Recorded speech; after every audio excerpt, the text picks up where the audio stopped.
Gold Squad TV. So Knicks. They got Cam Reddish a couple weeks ago, and he's barely played since he got dealt there. And Cam Reddish is a much better player than getting 15 minutes since he's been traded there. So I'm gonna keep it real with you. This is gonna hurt because Tom Thibodeau's from my hometown. I know people that know him. But this is no disrespect, but this is pretty much everything I've always known about Tibbs, even watching his basketball career as a coach. Tibbs has a high burnout effect. He overworks players. He relies too much on veterans, doesn't play the young guys, and rather lose with veterans on his team, knowing that they're not anywhere close to being a championship team, but just be competitive versus building your young talent. Did this in Minnesota, somewhat in Chicago, mostly in New York right now. When they brought Thibodeau in, the point was to help RJ Barrett and the young guys become great players. And what Tibbs did was the complete opposite. What I've always known Tibbs to do. Tibbs heavily relied on veterans. He challenged Julius Randle to be great. He was great last year, not this year, but he was great a year ago. He had, he signed Derrick Rose. He traded for Derrick Rose and got, Derrick Rose an extension. He got Tosh Gibson. He got Nerlens Noel. He got a lot of guys that are veterans on the team to go along with the young talent. And it worked a year ago when there was no crowds and there wasn't a lot of pressure on the Knicks to be a surprise team. This year they ended up signing Kemba Walker, which I didn't understand because I love Kemba, but that knee's been a pretty much a problem for him. And on top of that, Tibbs and him are not a good mesh. As you seen earlier, he got taken out the rotation this year, which wasn't even his fault in my opinion. Um, they got Fournier, who's always inconsistent. We had him in Boston. He's torched Boston all year, but for some reason can't play up to par against other teams.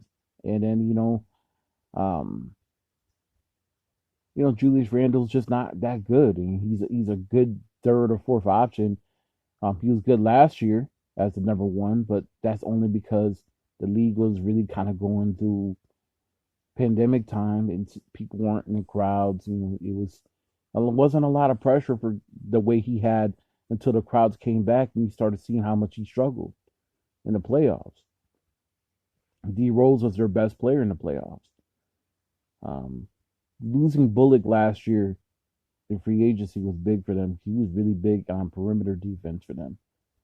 Nick Latina, although he wasn't a great offensive player by any stretch, in moments a year ago, he played pretty good defense at certain points in time. They lost him. And then you bring up all this veteran ex-Thibodeau guys on the team. You got to ask yourself, what direction are the Knicks going? The Knicks were originally supposed to be like, all right, we're gonna sign some veteran free agents to go along with our young players, and we're gonna develop our young players. Then they signed Tom Thibodeau once, Fizdale, fizzed out, lack of a better word. Because Fizdale's a trash coach. And then bring Thibodeau in, who's a good coach, but has a high burnout rate. Anybody I've ever talked to knows that Thibodeau loves, eats, and shits basketball.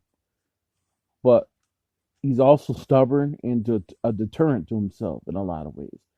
It's year two. This is usually the time where things start falling apart.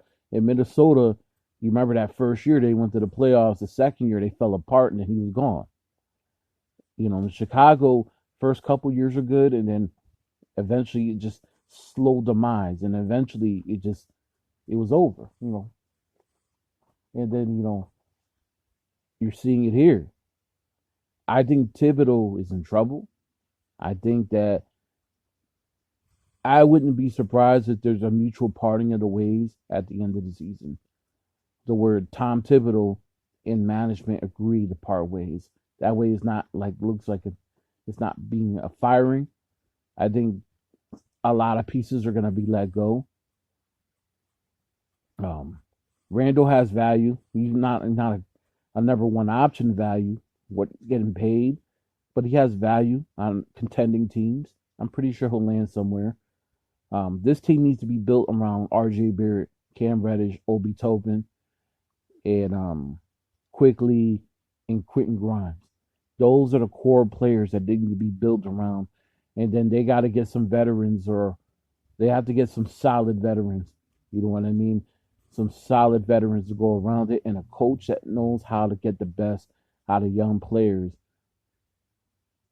but at the same time isn't too soft. Have it like a nice balance. Um, that said, yeah, you're wondering why Reddish isn't getting any playing time.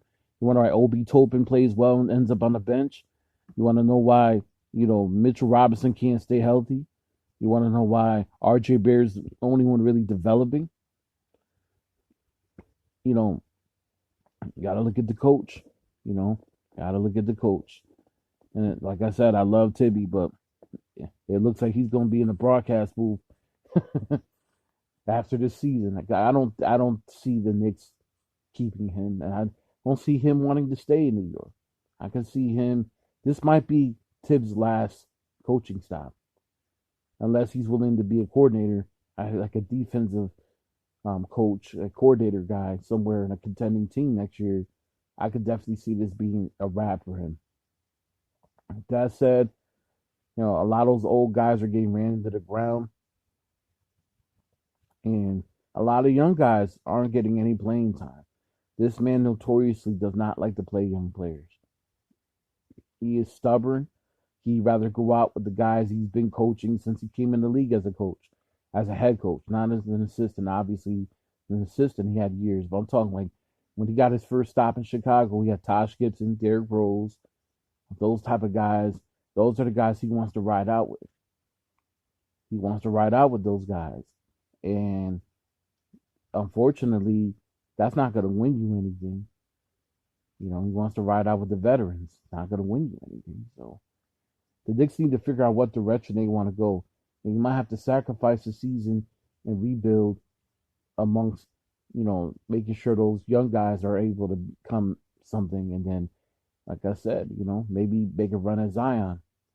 Have that big three, Cam Reddish, RJ Barrett, and Zion, along with Quentin Grimes and those guys, Obi Topin. I mean, maybe you make that run. I don't know. Because it seems like Zion wants to get out of New Orleans. He's going to do everything he can. If he's got to gain 600 pounds to get out of New Orleans, he's going to continue to do it. Now, I know people in his camp are basically saying, just keep eating and getting fat. Don't rehab. Make it to the point where New Orleans has to trade you. So it is what it is, man. Knicks fans, I know a lot of them in my family. I'm a Celtics fan, but like a lot of my Knicks fans in the fam are upset. But, got to get rid of Tibs, man. I don't know what else to tell you. Gold Squad TV, leave a like, subscribe. Let me know what you guys think.